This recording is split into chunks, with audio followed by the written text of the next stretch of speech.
Sherlock Holmes is one of my favorite characters of all time. It sounds cliche and stupid, but it's true. I'm not even going to try and count how many adaptations he's had now, and some of them are really dumb. The execution could still be good, but that doesn't mean it's not a stupid premise. Premises like, what if Sherlock Holmes was a mouse? What if Sherlock Holmes was a gnome? What if Sherlock Holmes was in modern day? But wait, why stop at modern day? Go big or go home, let's go to the future! Boom! Sherlock Holmes in the 22nd century, thanks 90s. As I mentioned in my update, I'd never heard of this show until H. Bomber Guy briefly mentioned it in his comprehensive Sherlock is garbage and here's why video. On a side note, that is a really good video and you should check it out. But in it he said this. There's many direct film adaptations, including 2 fun romps made by Guy Ritchie of all people. There's a bunch of old film serials, and there's a whole bunch of famous actors who've had a turn playing him. There's multiple different television versions, an animated series set in the 22nd century where he got frozen for hundreds of years, and also Watson is a robot for some reason. To which I replied, wait, go back. You can't just drop a bomb like Sherlock Holmes in the 22nd fucking century and move on like nothing happened, are you kidding me? Look at this! I didn't really find any interesting trivia on this one besides it ran for only 3 years, 1999 to 2001 by DIC Entertainment, which explains a lot about why it was made, to be fair, and it was nominated for a Daytime Emmy for Special Class Animated Program, I'm not joking. I also double-checked to see if I recognized any of the actors from this. Some of them sounded kind of familiar, but I couldn't find any. None. Zip. But I do want to take a second to look at Wikipedia's opening sentence for this show. Sherlock Holmes in the 22nd Century is an animated television series in which Sherlock Holmes is brought back to life in the 22nd century. Oh yeah? Is it really? What gave it away? Is it the title? Anyway, enough stalling, let's get to the actual show. Sherlock Holmes. Ooh, wait 1 second though, listen to that groovy-ass theme song. Sherlock Holmes in the 22nd century. Sherlock Holmes in the 22nd century. And I will give it this, it might be the only kids show in existence where the premiere episode starts with a death scene. Yeah, they'd tumble off a cliff true to the final problem. Not before this epic showdown though. Well, Professor James Moriarty, so we meet again. How did you know? Elementary, sir. Ah! Why did he just ripped his face right off? What? This whole scene is really completely unnecessary, but we'll get back to that later. The show really opens in New London with the descendant of Inspector Lestrade in a dated as hell CG car chase. And I'm sure as hell gonna make fun of it, but as far as I can tell, it's not terrible animation for the time. Hence the word dated and not, well, shit. I could just call it shit and no one would object, but I feel like I should be fair here. She arrests this zombie-looking dude and sees someone very peculiar in a car. What? What? So from what I can tell, this guy is a dangerous rogue geneticist, whatever that means, and it looks like he's working with Moriarty. But that can't be true because Moriarty is dead. There's a lot of technobabble here and I have no idea what any of it means, so sorry if you expected me to explain it. What is crypnotizing? I don't know. Do I care? Not in the slightest. In an explanation we don't get until later, crypnotizing turns out to be a very morally dubious sounding tactic of deprogramming criminal urges from the human mind. Yikes, that is straight dystopian. But it seems to be working less and less, so Mr. Zombie gets away with the mask that Moriarty used before, and ripped off. How is it still here? Oh, never mind. Why is that my biggest question? And finally, from the Journal of DNA Science, cellular rejuvenation may enable dead cells to be reanimated, according to Nobel Prize winner Sir Evan Hargreaves. Are those supposed to be cells? Those huge things this guy's just fondling with his bare hands? I'm gonna just squish these cells together. Lestrade is so convinced that Moriarty is still alive that she goes to some random fucking warehouse where Sherlock's frozen body just happens to be being held. The world thought Holmes had lost his life at Reichenbach Falls, but somehow he outwitted death and Moriarty both. In fact, he died of old age many years and many cases later. Remember what I said about that opening scene being pointless? If he didn't die there, what was the point of even showing it? There was a thing with the mask, but that subplot's already over and I haven't even talked about it. I don't need to. Why even bring up the final problem at all? Just say he died of old age. You could just have her see Moriarty and say, that guy looks familiar, and just look him up. Good thing he was preserved in honey, or there would have been nothing left to reanimate. You know, that would be kind of a nice nod to the original books, but it raises so many more confusing questions. How many metric ass tons of bees would you need to make this much honey? And even then, how would you be encased in it? Did he fall in? If so, why is he almost naked? Why does the old dead drug addict have such good abs? In bringing him back to life in the Bacta tank, they also de-age him, and right off the bat, he is ready to go. Bruh. You just woke up in the 22nd century. You don't think you could act at all surprised or confused? No? Not at all? Alright, yeah, cool, yeah, makes sense. Just checking. Then you'll have to solve your little crime wave without his help. Or mine. I quit. Are there really no English people in England in the 22nd century? None at all? So Lestrade introduces Kylo Ren-chested 10th Doctor Holmes to the new and arising crisis of crypnotizing failures, and tells him he's going to solve it, has him sit down in a room and learn this new technology, and even introduces him to Watson, this robot assistant that she just kind of happens to have named Watson. Now, here's something that could actually be interesting. Imagine you just woke up in a completely foreign age and met an AI unimaginable to what you're used to, who seems to be meant to simulate your only and very close friend who is dead, and not here to go through this setting whiplash with you. That's a lot for anyone to take in, even traumatic to some. But even having Holmes be cold or uncomfortable to the robot at first would be enough, it would be neat. Having his humanizing half now be something that isn't human would be an interesting conflict, even if it wasn't that much. Like if he didn't like working with it because it was the epitome of this confusing situation, and him being lost and alone in it. Or him even denying if that's what's wrong if someone asked. It would be something interesting to work through, even an arc. Even if they didn't, it would just be interesting if they touched on it. But no. Well, there are similarities. The waistline. And an unfortunate tendency to overblown pomposity. Sure. Make fun of it, I'm sure that's what Holmes would do. Fucking Christ. I looked at those books. They were my friend John Watson's journals. Where did you get them? Family heirlooms. Family heirlooms? What the hell? Weren't these, like, public writings? Isn't that why people started coming to him and knowing his name? Even if they weren't, assuming they were private journals in this universe, why the fuck would they give it to the wormy little rat-faced bureaucrat they both hated? On that note, why is Holmes so nice to Lestrade anyway? The series is like devoid of any conflict. Just something, have him mock her for being so stubborn or something. Or even just being the descendant of someone so stupid in the first place.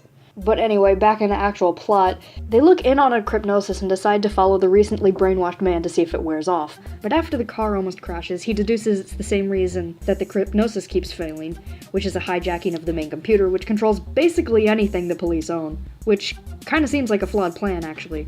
That's like a video game weak spot. And lo and behold, when they get there, they find Moriarty at the heart of the computer itself, which is apparently Cerebro. Freeze! Lestrade, no!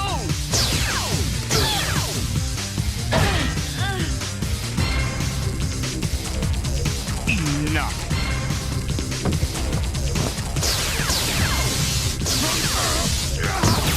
Wait, if the coat repels the blast, why didn't Lestrade's stronger armor? Oh, whatever. He gets away. And somehow, they're still in denial about it being Moriarty. Wake up, idiots! Smell the 22nd century! Dude, you were just chasing a rogue geneticist. It could be a robot, a clone, some guy that the geneticist made, himself resurrected. All of these things are distinct possibilities, and they still treat Lestrade like she's crazy. Still, they get the computer back up and running, we're left with a cliffhanger, the end. I'm sorry if anyone was dying to follow up that plot, but I wasn't really that interested, so I decided to do something else. I wasn't satisfied yet. We've seen how they handle original material, poorly, but we haven't seen how they handle Conan Doyle's material yet.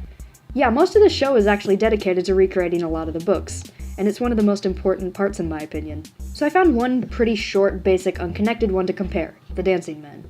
I picked it mostly because I just rewatched the Granada one, and it was one of the most depressing that was in adventures and not memoirs, and I wanted to see how they handled it. It seemed like it would be one of the easier ones, too. You could have Abe really far away, like galaxies away, and threatening Elsie for longer. It could build up more tension. Maybe he could hack her computer to send her the messages. I don't know, something about hacking makes you feel unsafe. Maybe she used to be part of a space gang, the Space Mob!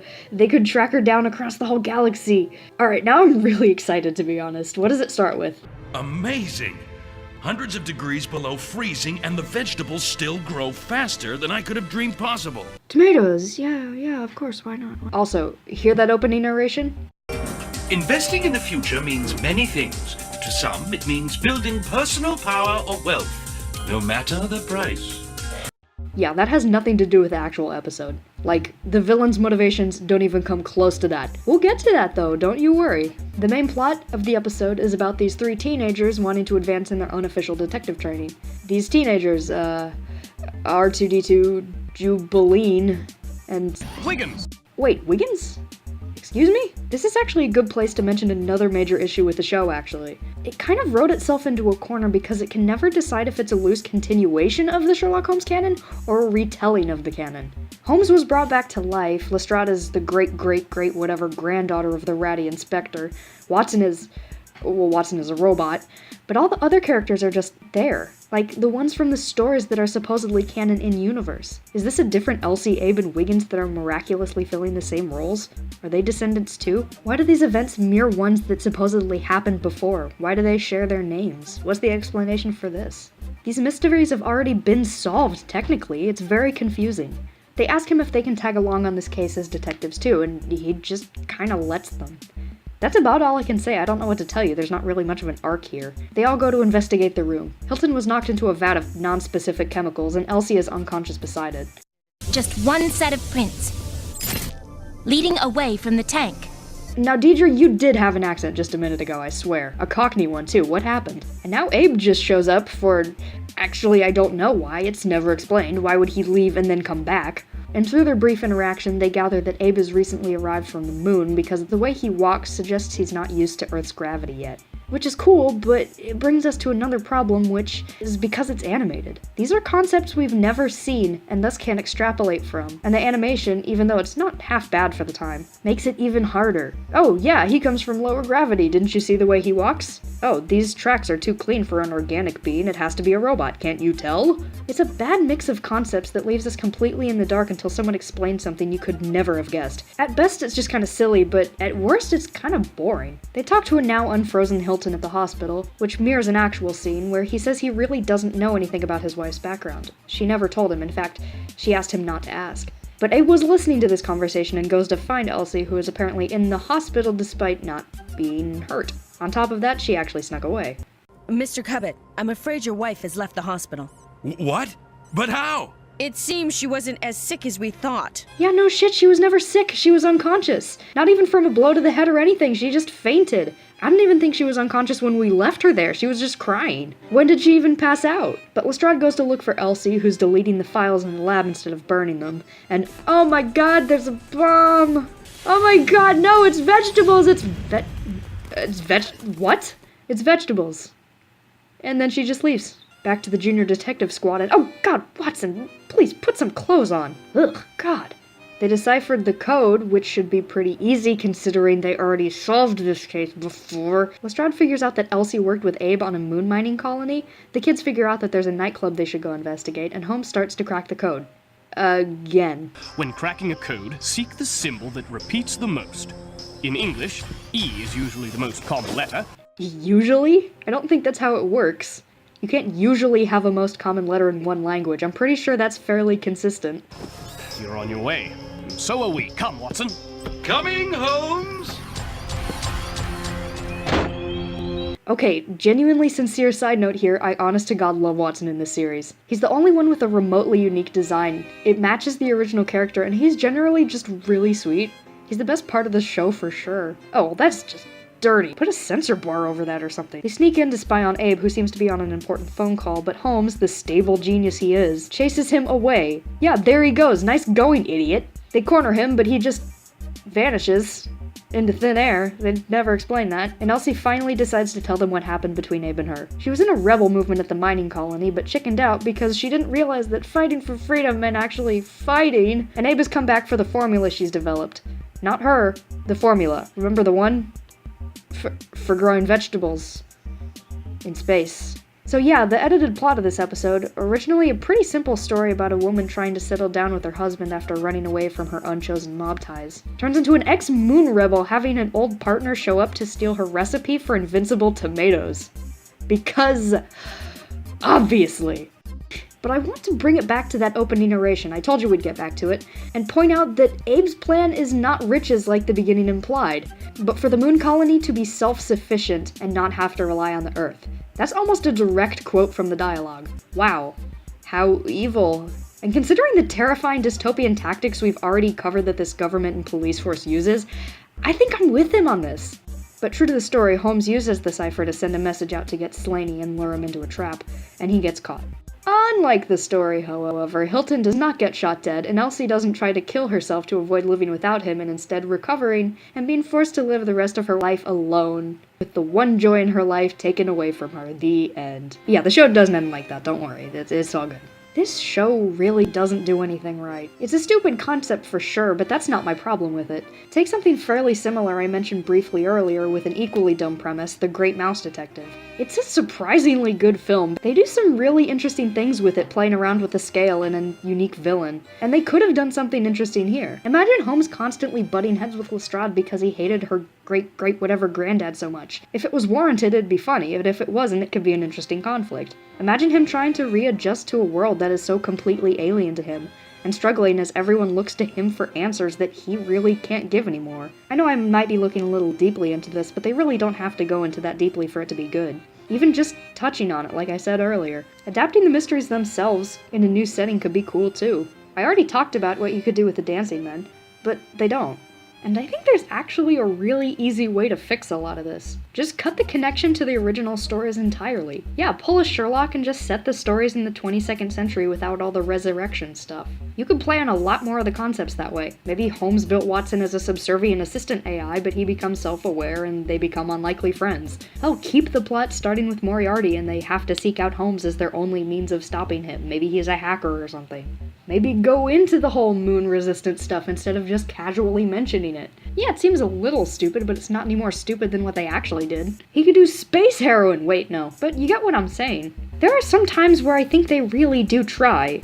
I think someone in the studio cared about it, but nothing they do ever really works. Nothing sticks together. It just doesn't make a compelling whole, or even a functional whole. This show really does suck, but if you're already sold on it, go check it out, and there are several what the fuck moments, like I still don't know what was going on with the vegetable bomb. Type in the comments below, what the fuck was the vegetable bomb about? No, don't. Either way, I'm really glad I had a chance to talk about it. It was so much fun, and thanks to H Bomber Guy for just casually mentioning it.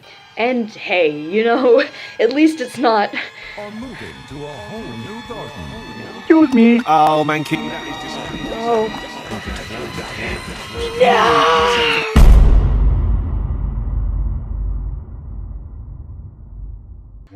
Whew. That was a long one. Sure seemed like it for me anyway.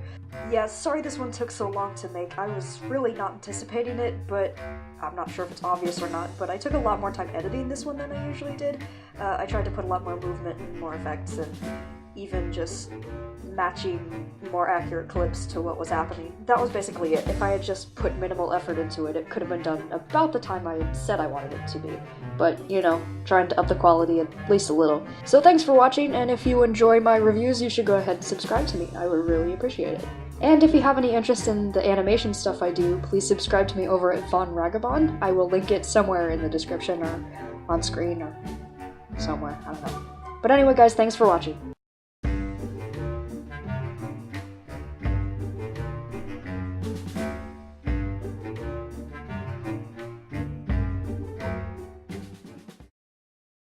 No!